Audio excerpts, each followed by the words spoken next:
community. Welcome to a special board meeting for this evening.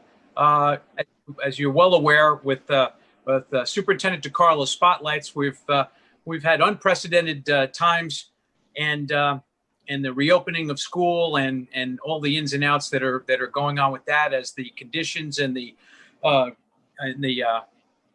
limitations from the governor's office and so on and so forth are being evaluated by our leadership team. So with that, what I'd like to do right now is, could we please kind of get a motion to open the meeting, please? So moved. Tanner, second. Second. Thank you, Lucy. All in favor? Aye. Could we please stand for the pledge? Join me standing the pledge. I pledge allegiance to the flag, Face of America. to the republic for which it stands, one nation, under God, indivisible, with all. Liberty and justice for all. Okay, thank you. Okay. Again, we've got a nice meeting for you this evening. So what I'd like to do right now is turn our public portion over to our superintendent of schools, who's been working along with the leadership team at a pace that I don't think we could even put wrap our hands around. But Anthony, Mr. DiCarlo, please bring us up to date on your reopening plan. Anthony. Thank you, President Mongan. As the public is aware from my letter on Friday, as you know, we have to do a pause in our hybrid model, as we are going to have to open in our remote manner for the first number of weeks during the school year. As I specified in the letter, and I think as President Mongan began to talk to you a little bit about some of the complexities of trying to open and have enough coverages of our teachers and staff to be able to be in front of our students. As you know, and I will go back to the beginning, and I've been honest about this. It would have been nice if we had gotten guidance at the beginning of the summer so that we knew what our parameters were, and then we could have tried to work on getting things in place so we could have opened on our hybrid model on September 9th as we had planned. As you are aware, a number of districts first north of us and then recently surrounding us decided to go onto the remote platform for mostly the beginning of September. And that had a ripple down effect. That had an effect on some of our staff that work in these areas and their needs also for childcare. And, you know, in the letter I explained to you, and Deborah Legato will tell you a little bit about where we're at now, as we started to get more and more of those accommodations in, not only for people who have underlying issues who may need some accommodations and or for some childcare needs, we just didn't have enough time to be able to get people into those places. What do I mean by that? I mean, we have some teachers who may be out for health reasons and are taking a leave of absence. So therefore, we have to look for permanent subs for an extended amount of time. That could be a number of weeks. It could be a number of months. And then on top of that, we had some teachers who took leave for a number of days each week. And then we had to work on how many teachers that would be. And then how could we cover our classes? We came to the conclusion that we just could not do that in a safe manner and open our schools up on September 9th. With that being said, I do want to update the board on a number of things in the community. We are going to have a town hall meeting Thursday, this Thursday, September 3rd at 6 p.m., where our assistant superintendent for curriculum instruction, Michael Trombley, will go over what that remote learning will look like at the beginning of the school year, what some of those expectations are, so you as parents can get a better understanding. You will be getting from your specific child's building principal what that daily schedule looks like from the start of the day to the end of the day. For the most part, you know, it's like being in school. The teachers will be on, and whatever that class period is, your son or daughter can log in and then get connected to that instruction during that specific time. So in essence, what we're looking at is starting the school year remotely, and we are working very, very hard to be able to the best of our ability fill these gaps I put in the letter, we anticipate October 5th, and that was for a couple of reasons. The date just didn't come out of nowhere. We wanted to set a date that was realistic, because if I went out to the public and I gave you a date that we know we couldn't manage, and now I have to come back to you again and say, now we have to be delayed another 2 weeks. We didn't want to do that. Hopefully, if we can, and here's a big, I think, issue that everybody needs to understand. We are competing with most of the other school districts in the lower Hudson Valley, looking for teachers, TAs, and monitors to come in and help out and fill those positions. So we're working extremely hard. Ms. Legato, our assistant superintendent for HR, will tell you a little bit in a couple of seconds on what she's doing. We have advertisements out there on OLAS. We put them in our local papers, and we encourage you, to please, if you want to be a part of the Mahopac Central School District and feel that you have the background knowledge to fill some of those positions, please feel free to do that. I will also let you know that we are working on a number of things, and I will share that with the board as the weeks go by. We're looking at some strategies and some things that we may be able to put in place that can help with the situation that we're dealing with right now, and get teachers and coverages so that we can open on or about the 5th. We're hoping maybe sooner. I know the frustration. I have fielded calls over the last number of days. And one of the issues is, why did you wait, Mr. DiCarlo? I had no choice, ladies and gentlemen. Had the governor, and I mentioned this and I'm going to say it again because I know there's a lot of anger out there. Our hands are tied. There are certain rules and regulations, whether they be from health and safety, whether they be from, some of the new acts that are out there for child care leave. We just have to follow what they are. I just can't turn around and say I can ignore it and open the schools and not have people in front of our students.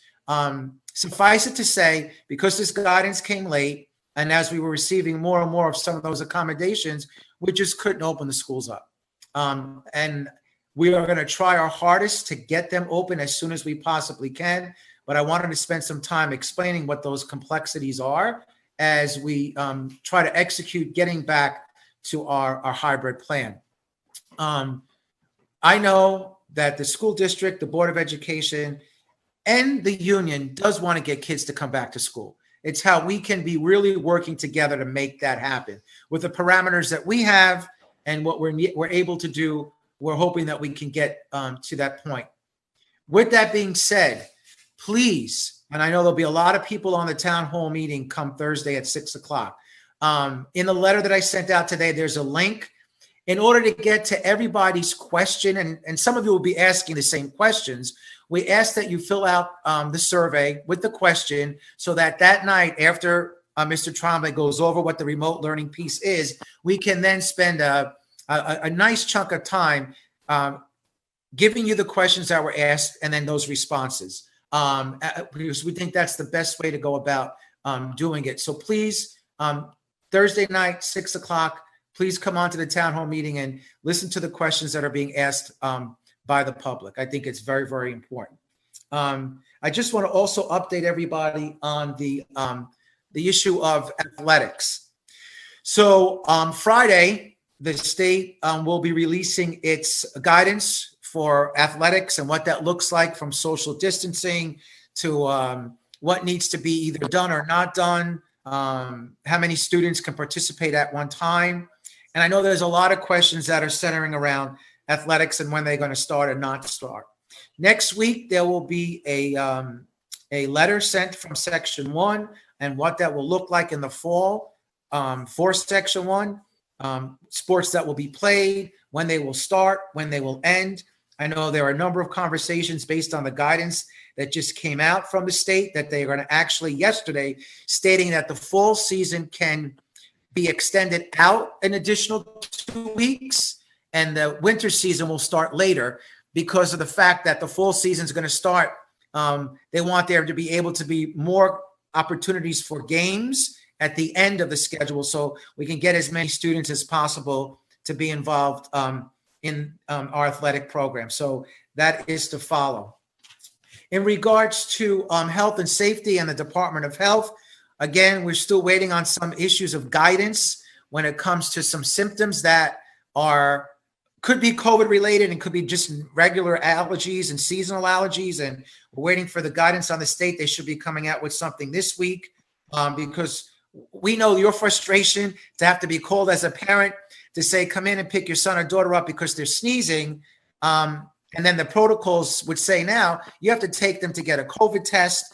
It's got to be, then wait for the results to come back. And then you're going to turn around and say, but Mr. DiCarlo, it's regular cold. It's not COVID. Well, right now, we don't have any discretion to say whether that is or isn't. And we're waiting for some more guidance as to what doctors can do and can't do with regards to writing letters to the district to let them know that, no, this is something that's seasonal. If there's something additional to that, then that would be something that we could look at. So as I'm giving you these examples, everybody, you can understand the complexities that we're dealing with.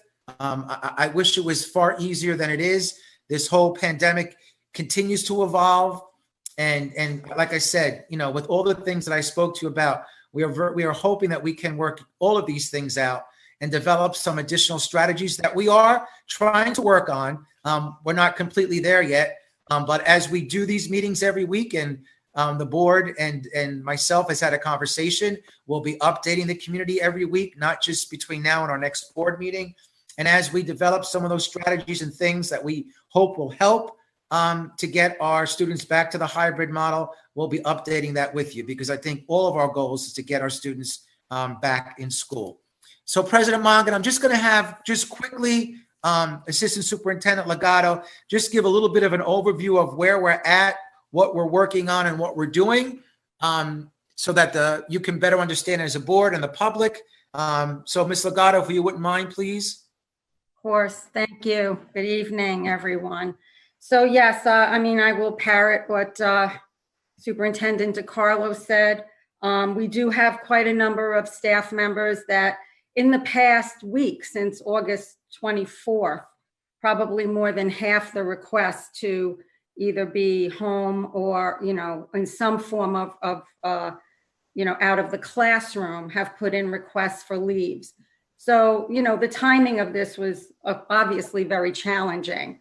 Had we known about some of these leaves earlier in the summer, we would have known where the holes were, but we found out quite late in the game. So, they all need to be reviewed carefully. I did provide the board with some data. Obviously, this is all personnel matters, a lot of privacy issues here, but we will work very hard to find where the holes are, replace people as we need to, and work from there. But every day we are getting more requests. So again, that kind of adds to the challenge. Not every request will be approved, but we will have to work with each individual employee and see what their status will be. In the meantime, we do have a lot of ads out, certainly for monitors. We know we're going to need supervision, teaching assistants, substitutes, but we will be competing with other districts. And this late in the game, there aren't a lot of staff out there to pull together. So we're going to do our best. I'm pretty optimistic at this point that we're going to work through all of these issues with our employees, as well as get some new staff on board to help cover classes when we open up when we bring kids back in October. So if you have any questions for me, some of them, like I said, there are some privacy issues here, so we won't get into too much detail, but I did provide the board with some data that they can take a look at. And what I think is important, just to piggyback on what Ms. Legato was saying, a lot of parents are asking me, Mr. DiCarlo, we're frustrated. What can we do? What can we do? And it really is about advocacy and really explaining, to the governor and to some of our elected officials that, the districts need to be able to open our schools, and we really need to have that guidance early on, as well as working together to try to get kids to come back to school. That's really the important piece of this, because it's very, very important as we move through. Deborah, back to you. Okay, so if you have any other questions for me about where we are with the process, again, we just really are are gleaning the amount and the magnitude of how many people are, hesitant, to say the least, about returning. And part of the problem, and I just want to reiterate this again to everybody out there, again, because of the fact of the ripple effect from other districts, some of these teachers and other staff members had no idea either until all of a sudden their Right. school districts wind up doing this. And that's like, it's the perfect storm. I mean, I know And it's, that's very true for the childcare leaves. Yes, That's yes. very true for the childcare leaves. That was an absolute ripple effect, where one school district going fully remote now affected our teachers who had children in that school district. But I think all of these districts, all of us, are hoping to open in the coming weeks. So we'll see how that ripple effect goes the other way, hopefully. correct. But you're right, because Ms. Legato, should those other districts now open and go hybrid? Right, exactly. Like if we can all get back on that track, Exactly. that the ripple effect will be the other way. And I that- think the challenging, the workplace accommodations become more challenging because they really need a lot of review.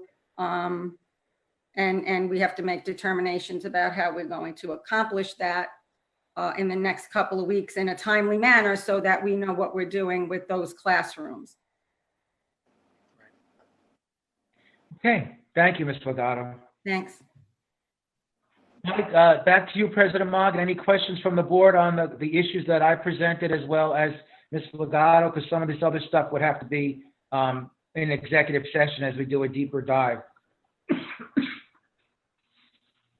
Well, the amount of teachers that are not coming in, is that something we have to talk about in the executive? Not specifically. I mean, we have a guesstimate, a ballpark number as of now. Right. Ms. So- Legato? So, Ray, right now, we're looking at approximately close to 40 that have requested some form of leave, whether it's the full leave, a partial leave, but it will take them out of the classroom. That doesn't mean everyone will be approved, but that's what we're looking at right now. And again, I received 4 additional requests today.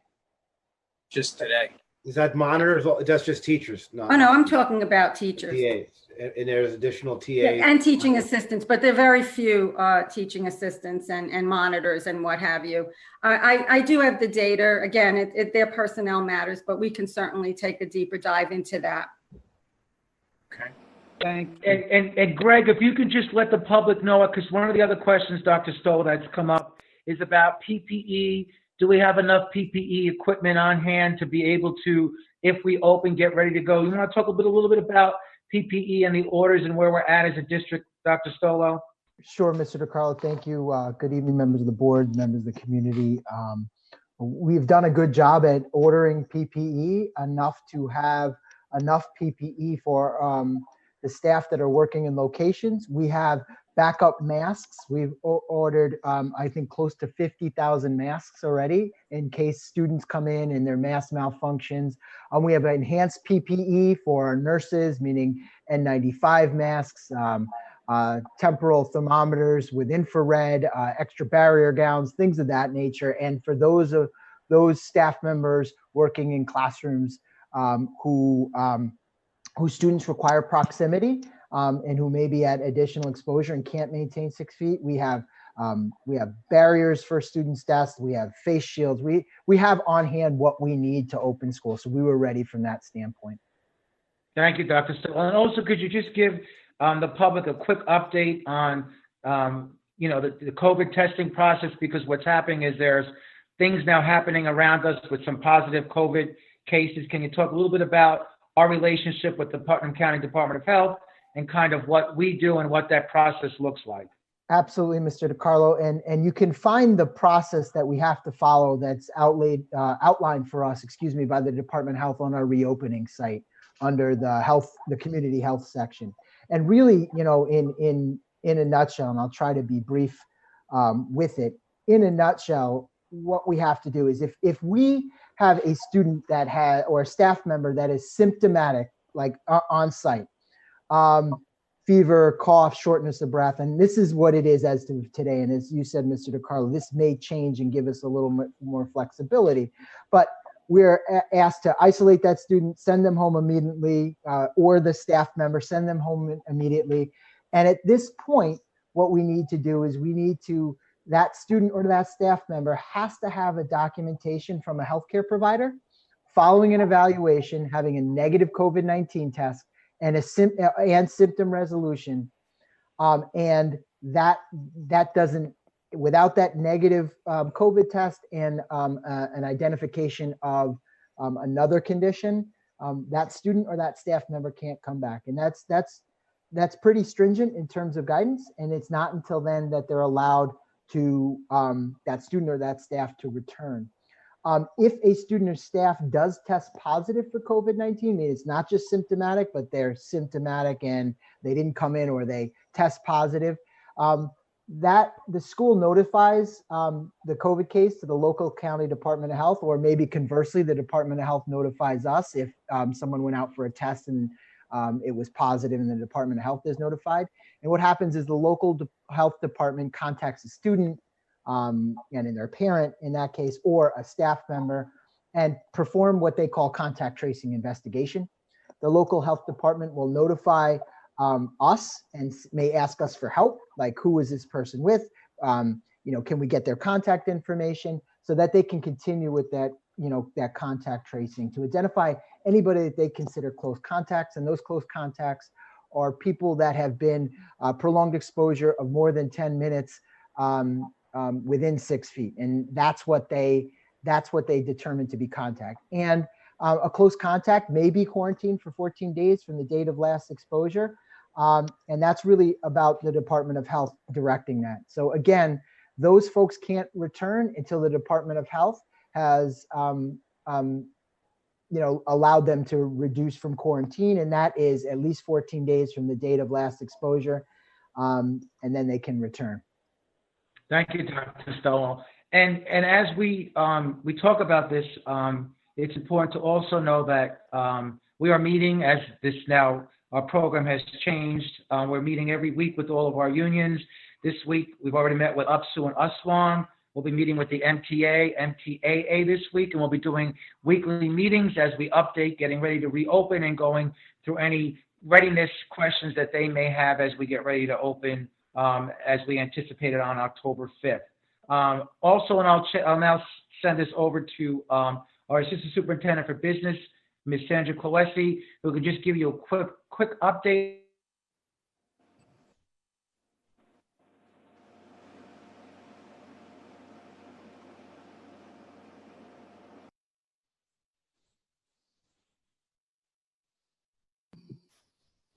Sandra, are you there? I'm here, but I don't know what he was asking me to update on. He's frozen for me. He did. Anthony, You were frozen. you were frozen. Anthony, What? you were frozen, so I don't know what you were asking me to update. Oh, okay. Just give an update on the work that Michael Shore's been doing and getting the readiness for our buildings from a health and safety issue, about what we're doing with schedules and those type of things. Absolutely. Good evening, everyone.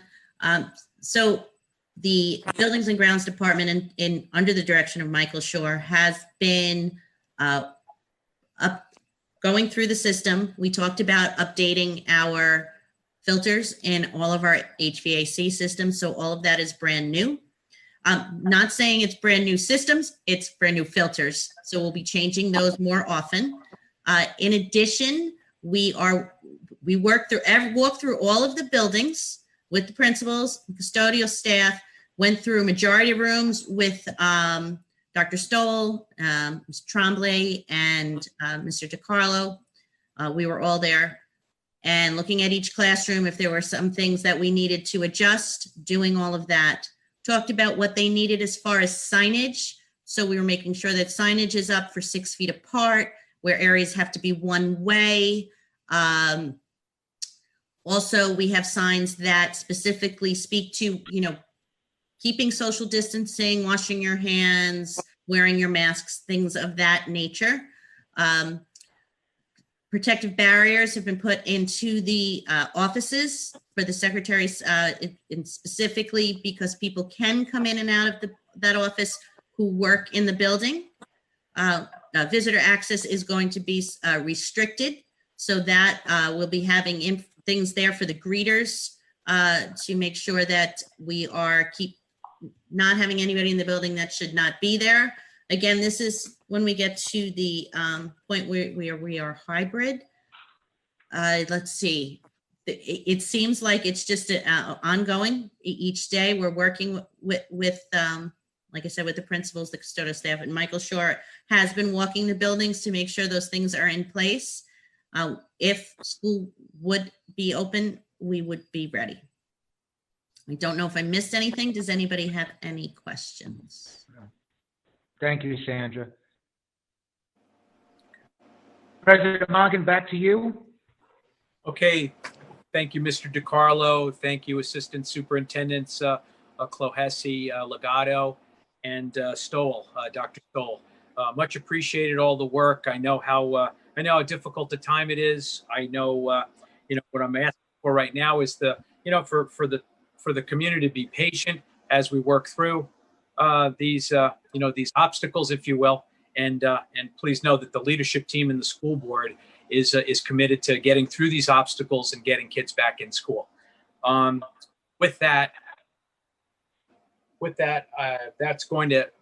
end our public portion right now. So what I'd like to do is again wish everybody well and please stay safe.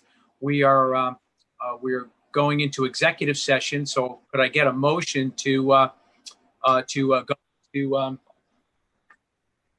move to executive session? So moved. Adam Savino, second, please. So moved. Ray, all in favor? Aye. Thank you very much. And again, public, please stay safe and stay close to the superintendent updates and our weekly meeting. Thank you.